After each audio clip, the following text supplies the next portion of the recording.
The following is intended for mature audiences. Viewer discretion is advised.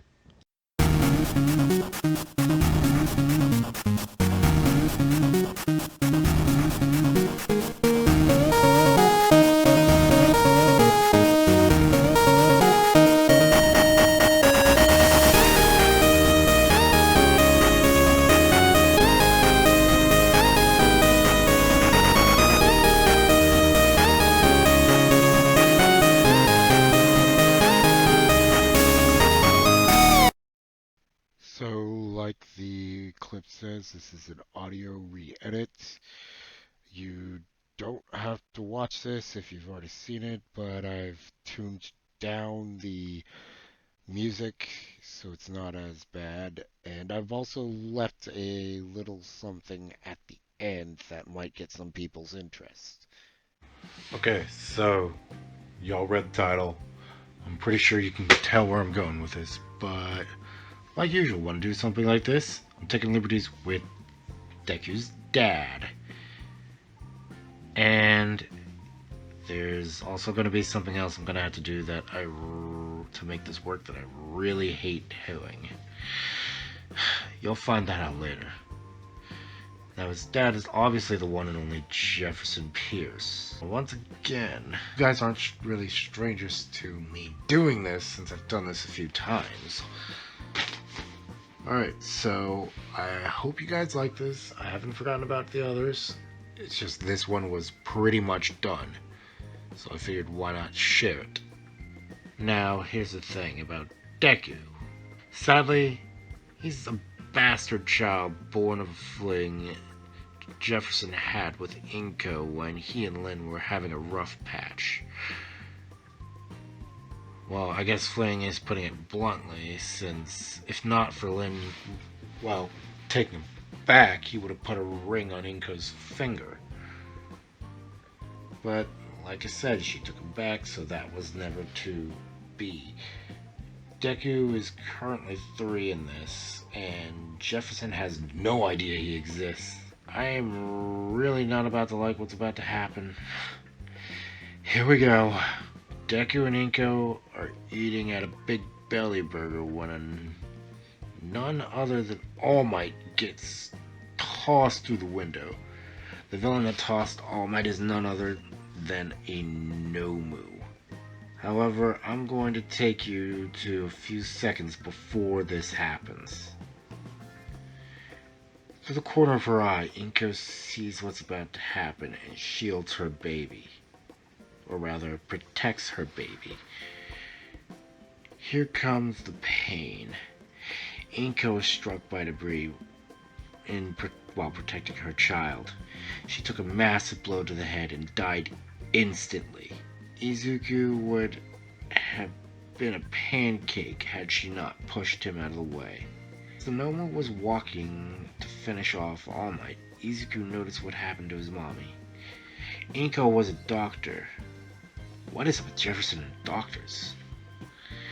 And knew one basic thing. No heartbeat means they're dead. Mommy! Izuku howled. He was angrier than he had ever been.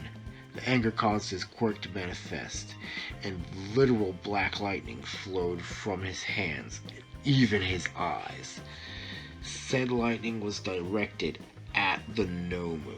Say what you will about Nomu's abilities. Now, I'm gonna say that little Izuku is filled with so much primal rage that he generated and shot 1 exajoule worth of, energy at the Nomu.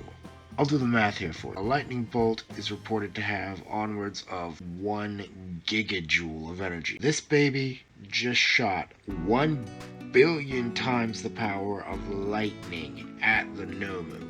Needless to say, it's dead, Jim. There's no way it's resisting that kind of output. That sucker is vaporized. I've read a few Black Lightning and Static comics, but most of my knowledge comes from, cartoons like, the Static Shock Show, instances where Black Lightning was in the Justice League.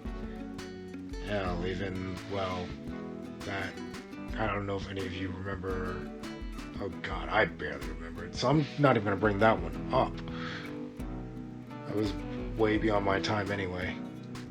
But yeah, I was like 10 when Static Shock, the cartoon, came out. I remember to this day saying, Mommy, we've got a superhero on TV now. Yeah, to a young black kid, seeing someone like, well, Virgil Hawkins actually inspired me, but back to my point, sorry about that. But yeah, I'm going to use as much knowledge as I personally have from games, comics, cartoon show, and the live-action Black Lightning.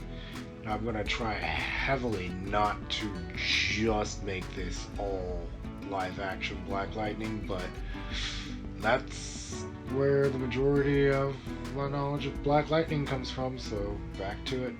I mean, sure, Black Panther was a thing, so was Blade, but couldn't watch Blade. I was 10. 2, didn't even know who Black Panther was. Having parents that protect you from stuff you're not quite ready for can be a pain sometimes, but thanks, Mom, I guess. Back to the story. As far as this output goes, I'm gonna say that was a rage boost. All Might came to, he saw Izuku crying while being touched by live wires. How's that boy alive? Wait a minute. All Might notices that the boy is absorbing the electricity.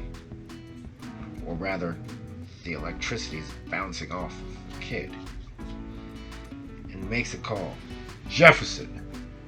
There's a kid here whose mother passed away. He's killed the monster and with his quirk and seems to be electric. He's surrounded by live wires. What do I do? Alright, calm down, Toshinori. You need to get him to calm down and think about drawing in the fuzzy stuff in the air around him. That's how it feels for people with electrokinesis. Before All Might could tell Izuku that, Izuku did just that on impulse and made his way to All Might. There was one thing that went through his mind. Fade to a flashback of Inka reading Izuku's stories about Black Lightning's heroics. See that, Izuku? This man here is your daddy. His real name is Jefferson Pierce. She went on to state his vital information that only someone really, really close, like a wife, or mistress, I guess in this case, would know, including his social, and Deku said that out loud while he was still on the line. Toshinori, bring that boy to the Hall of Justice now. He made to do that, but Izuku refused to leave without his mother. He knew she was gone, but something had to be done with her body. He just didn't know what. Child, she's... Izuku zaps All Might. I know that. Just take care of her. My mommy was a doctor. I'm used to seeing, or rather hearing about these types of things. She thought I didn't notice when she talked about it, but I did. Good boys listen when their mommy speaks. Now, I'm gonna say Black Lightning was on a mission in Japan and was chilling in the Japanese Hall of Justice. The Watchtower wasn't really a thing at the moment. Izuku wasn't happy that he had to leave his mommy's body, but All Might explained that she would be taken care of properly by the authorities. If what Izuku said was true, then he wouldn't have to be put in the system. There was no chance of anyone wanting him after what happened. He would be seen as damaged goods. Hopefully his point was a moot one, and Jefferson takes Izuku with him. They get to the doors to the hall, and Deku's eyes go wide. This was it. He was going to enter the Hall of Justice. All Might made one gentle push and walked in with the boy sitting on his shoulder. There were paintings of superheroes like Razorhead, Endeavor, Midnight, Superman, Batman, Flash, etc. The wondrous sight made Deku forget that he was supposed to be sad for all of 2 minutes. Then he met his father, who was practically mean-mugging the child. Since this is the MHA world and not the DC universe, Jefferson has no secret identity and doesn't have to worry about that. He's still a former athlete turned hero, but his license is international. Alright, boy, start talking. How do you know all this about me? My name is Izuku Alvin Pierce. As you can see, I'm, well, half black and have a lightning quirk. Wow, Mommy was right. I really do have your eyes. Jefferson is just discounting all he's hearing. He's convinced himself that this was just a case of Billie Jean syndrome, combined with really good Googling. Until he heard Inko's name and saw a photo of her dead body that All Might took just in case Jefferson tried to dissuade the boy. With that revelation, there was no denying that Izuku was indeed his son. His illegitimate son. Lin was going to kill him. Izuku, where do you live? I'll get someone to get your things. Deku tells Jefferson not to bother. Inko was a relief doctor who lived on the move with her son in a tiny house she built to function as a clinic. All he'd require was her picture and his black lightning doll. Much not like he needed that anymore. He has the real thing right in front of him. To be clear, they weren't poor, just minimalist. Izuku was summoned to confirm his mother, and he demanded to be given her body. Well, or rather, there wasn't really much they could do. They still had to run through channels. Even with Jefferson using his pull to make it happen quickly, it was still going to take a bit. They had her cremated as soon as possible. Izuku was staying in the hall with his father for now, but he had spoken to Lin. He liked her. She was nice. To him, at least. She ripped Jefferson a new one. Not for Izuku's existence, but for his attempted denial and lack of even checking up on her, on Inko in the first place to see if Izuku even existed. Izuku just found out that he has 2 big sisters and can't wait to meet them. Jefferson spends some time bonding with his son by teaching him as much about his powers as he can with the time they have until the urn arrives in a few days. At the very least, he wasn't accidentally frying any equipment anymore. Remember that ridiculous number I gave you? While he can do that, I'm gonna say there's consequences for doing so. Like Kaminari level consequences, or worse. Jefferson sees he'll have to train Izuku on learning to know when to go past a specific threshold. Their powers weren't exactly the same, however. Izuku's seemed to be electromagnetic, compared to, well, Jefferson's electric only. Jefferson couldn't help but wonder what else was different. While he can do that insane amount of power, it's really not bad for a 3-year-old. The 2 arrive in Freeland. Yes, I'm going with that. Sounds a whole lot better than Suicide Slums, a city south of Metropolis that a certain Man of Steel didn't really look into at the time. Not because he didn't care, but because he was a busy man and it just wasn't his hood. Another reason, it was Black Lightning's hood. It was protected. But don't worry, guys, I'm not gonna go there. This is where you live, Daddy? That's when Lynn stepped outside with Anissa and Jennifer right behind her. No, Izuku, sweetie. This is where you live now, too. Welcome to your new home, baby. She gave him a kiss on the forehead.